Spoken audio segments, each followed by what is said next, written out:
जय श्री कृष्ण, जय श्री राम। श्रीमद् भगवत के दसम स्कंद में आपका स्वागत है। आज हम भगवान की संतति के बारे में जानने की कोशिश करेंगे। भगवान श्री कृष्ण की प्रत्येक पत्नी के गर्भ से 10-10 पुत्र उत्पन्न हुए। वे रूप, बल आदि गुणों में अपने पिता भगवान श्री कृष्ण से किसी बात में कम नहीं थे। उन रानियों में 8 पटरानियां थीं। रुक्मिणी के गर्भ से 10 पुत्र हुए। उनके नाम हैं प्रद्युम्न, चारुदेशन, सुदेशन, चारदेह, सुचारु, चारुगुप्त, भद्रचारु, चारुचंद्र, विचारु और चारु। सत्यभामा के भी 10 पुत्र थे।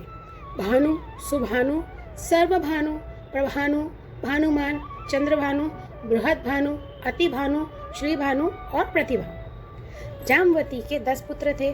सांब, सुमित्र, पुरुजीत, सतजीत, सहस्रजीत, विजय, चित्रकेतु, वसुमान, द्रविड़ और क्रतु। अब सत्या के 10 पुत्र हुए।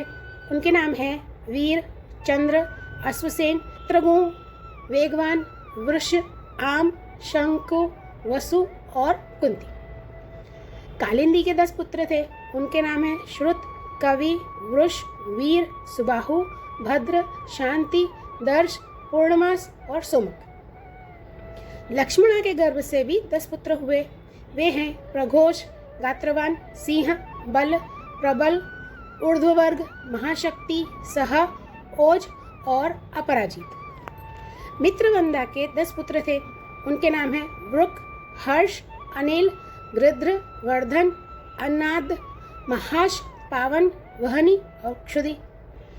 भद्रा के पुत्र थे संग्रामजीत, बृहत्सेन, सूर, प्रहरण, अरिजीत, जय, सुभद्र, वाम, आयु और सत्यक। इन पटरानियों के अतिरिक्त भगवान की रोहिणी आदि 16,100 भी पत्नियां थीं और उन सभी के भी 10-10 पुत्र हुए। अब आगे चलते हैं। आज हम प्रद्युम्न के विवाह के बारे में भी थोड़ी चर्चा करेंगे। तो रुक्मिणी के पुत्र प्रद्युम्न हैं। उनके कई विवाह हुए, जिनमें उनकी एक पत्नी थी, वे थी रति, और दूसरी जो थी वो रुक्मी की पुत्री रुक्मवती, और उसी के गर्भ से अनिरुद्ध का जन्म हुआ। अब यहाँ पर एक इंटरेस्टिंग बात हुई। भगवान श्री कृष्ण ने रणभूमि में रुक्मी का बड़ा तिरस्कार किया था, इसलिए वह सदा इस बात की घात में रहता था कि अवसर मिलते ही श्री कृष्ण से उसका बदला ले लूं और उनका काम तमाम कर डालूं। ऐसी स्थिति में उसने अपनी कन्या रुक्मवती अपने शत्रु के पुत्र प्रद्युम्न जी को ब्याह दी। तो आइए जानते हैं इसके पीछे क्या कथा थी। कहते हैं प्रद्युम्न जी मूर्तिमान कामदेव थे।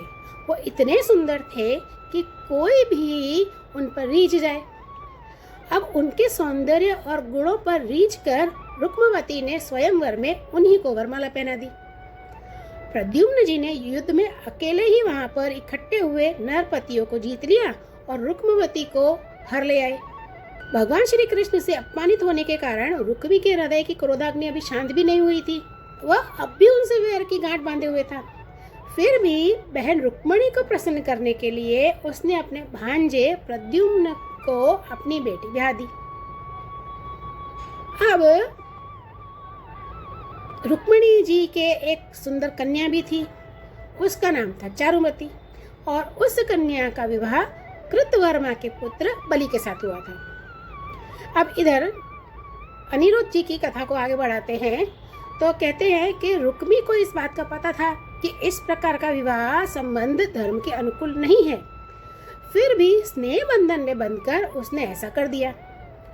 अनिरुद्ध के विवाह उत्सव में सम्मिलित होने के लिए भगवान श्री कृष्ण, बलराम जी, रुक्मिणी जी, प्रद्युम्न, सांब आदि द्वारकावासी भोजकट नगर में पधारे थे।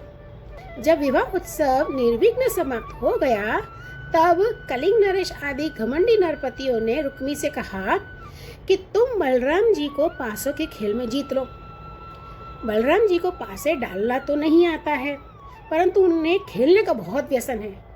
अब उन लोगों के बहकाने से रुक्मी ने बलराम जी को बुलवाया और वह उनके साथ चौसर खेलने लगा। बलराम जी ने पहले 100, फिर 1000 और इसके बाद 10,000 मुहरों को दांव पे लगाया, लेकिन उन्हें रुक्मी ने जीत लिया। रुक्मी की जीत होने पर कलिंग नरेश दांत दिखा दिखाकर ठहाका मारकर बलराम जी की हंसी उड़ाने लगे। बलराम जी से वह हंसी सहन नहीं हुई, वे कुछ चिढ़ गए। इसके बाद रुक्मी ने 1,00,000 मोहरों का दाव लगाया। उसे बलराम जी ने जीत लिया, परंतु रुक्मी धूर्तता से यह कहने लगा कि ये तो मैंने जीता है। अब इस पर बलराम जी को और ज्यादा क्रोध आया, वे तिलमिला उठे। अब उन्होंने 10 करोड़ मोहरों का दाव रखा। इस बार भी द्यूत नियम के अनुसार बलराम जी की ही जीत हुई, परंतु रुक्मी ने छल करके कहा कि मेरी जीत हुई है, और उसने ये भी कहा कि इस विशेष विषय पर ये जो सभासद जो नरेश बैठे हैं वे इकट्ठा होकर के इसका निर्णय दें। अब उस समय आकाशवाणी ने कहा कि यदि धर्मपूर्वक कहा जाए तो बलराम जी ने ही यह दाव जीता है। रुक्मी का यह कहना सरासर झूठ है कि उसने जीता है। अब एक तो रुक्मी के सिर पर मौत सवार थी, दूसरे उसके साथी दुष्ट राजाओं ने भी उसे चढ़ा रखा था। इससे उसने आकाशवाणी पर कोई ध्यान नहीं दिया और बलराम जी की हंसी उड़ाते हुए कहा कि बलराम जी, आखिर आप लोग तो वन वन भटकने वाले ग्वाले ही ठहरे, आप पासा खेलना क्या जाने। पासों और बाणों तो केवल राजा लोग ही खेला करते हैं, आप जैसे नहीं। रुक्मी के इस प्रकार आक्षेप और राजाओं के उपहास करने पर बलराम जी क्रोध से आग बबूला हो उठे। उन्होंने एक मुद्गर उठाया और उस मांगलिक सभा में रुक्मी को मार डाला। पहले कलिंग नरेश जो दांत दिखा दिखा कर हंस रहा था, अब वह रंग में भंग देखकर वहां से भागने लगा, परंतु बलराम जी ने उसे पकड़ लिया और क्रोध से उसके दांत तोड़ डाले। बलराम जी ने अपने मुद्गर की चोट से दूसरे राजाओं की भी बाएं, जांघ, सिर सब तोड़ फोड़ डाले।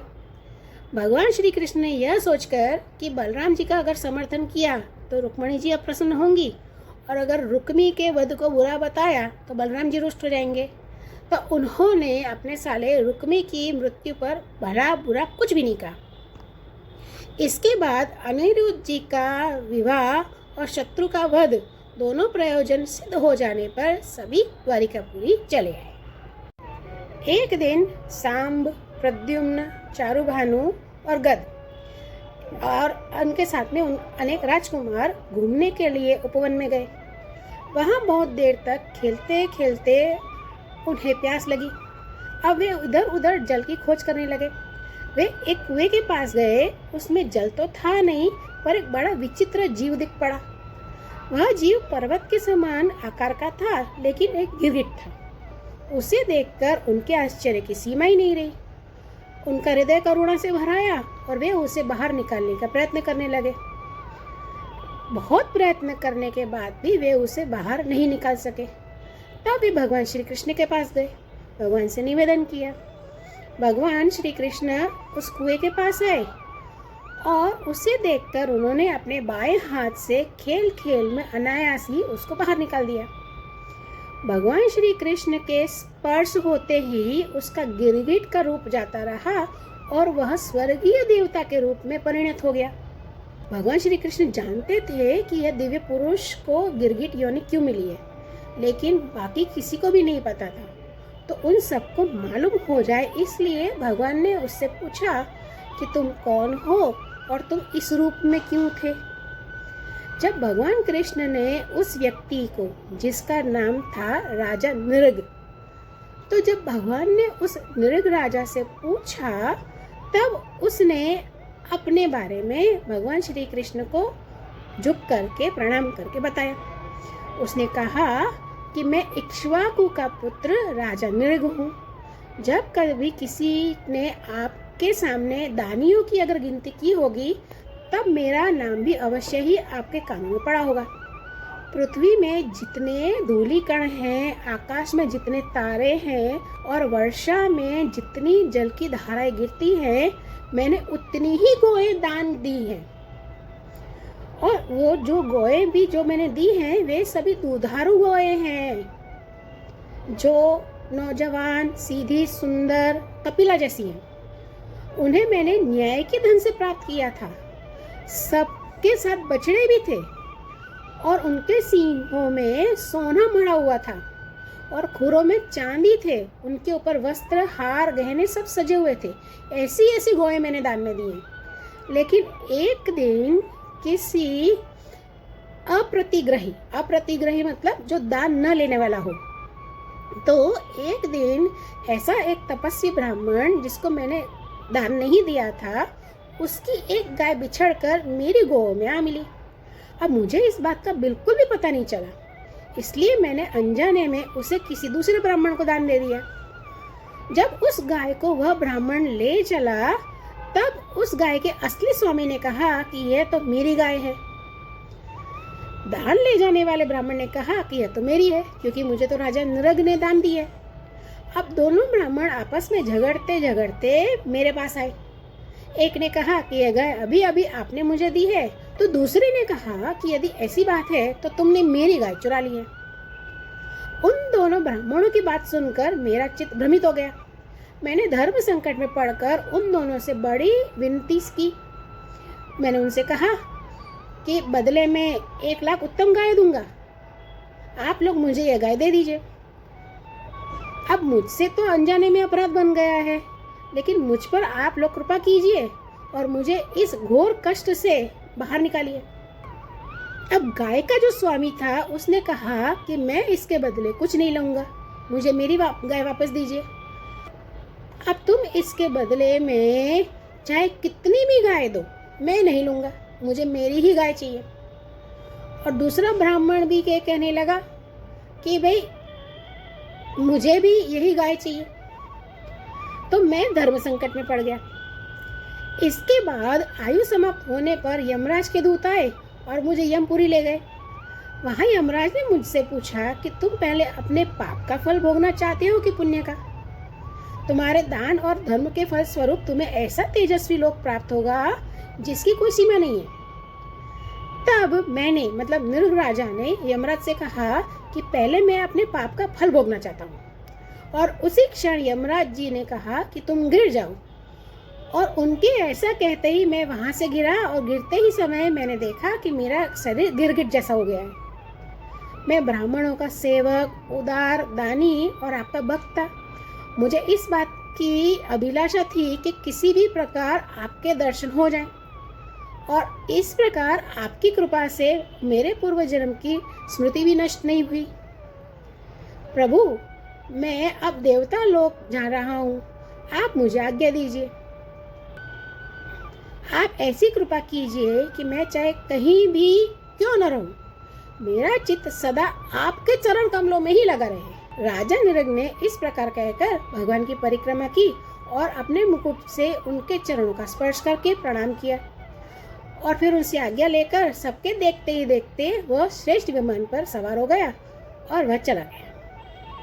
राजा नृग के चले जाने पर भगवान श्री कृष्ण ने क्षत्रियों को शिक्षा देने के लिए वहां उपस्थित अपने कुटुंब के लोगों को कहा कि जो लोग अग्नि के समान तेजस्वी हैं, वे भी ब्राह्मणों का थोड़े से थोड़ा धन भी हड़प नहीं कर सकते, उन्हें पचेगा ही नहीं।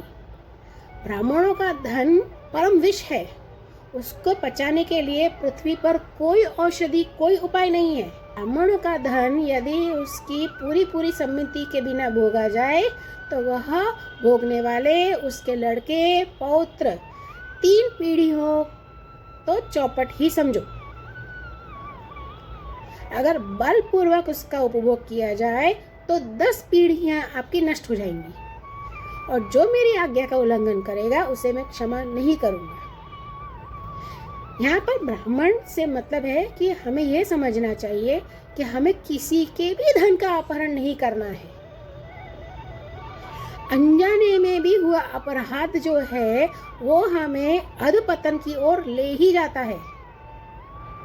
यहाँ राजा नृग ने गलती से वह गाय दे दी थी, फिर भी उन्हें इस प्रकार के नरक में डाल दिया गया था। तो हमें इस बात का ख्याल रखना है कि गलती से भी हमें किसी और के धन पर न तो नज़र रखनी है, न उसे हड़पने की कोशिश करनी है। गलती से भी किसी का भी धन, किसी की दौलत पर नज़र न रखें, सिर्फ अपने कमाए हुए धन पर ही विश्वास करें। भगवान हमें प्रगति अवश्य दें। धन्यवाद।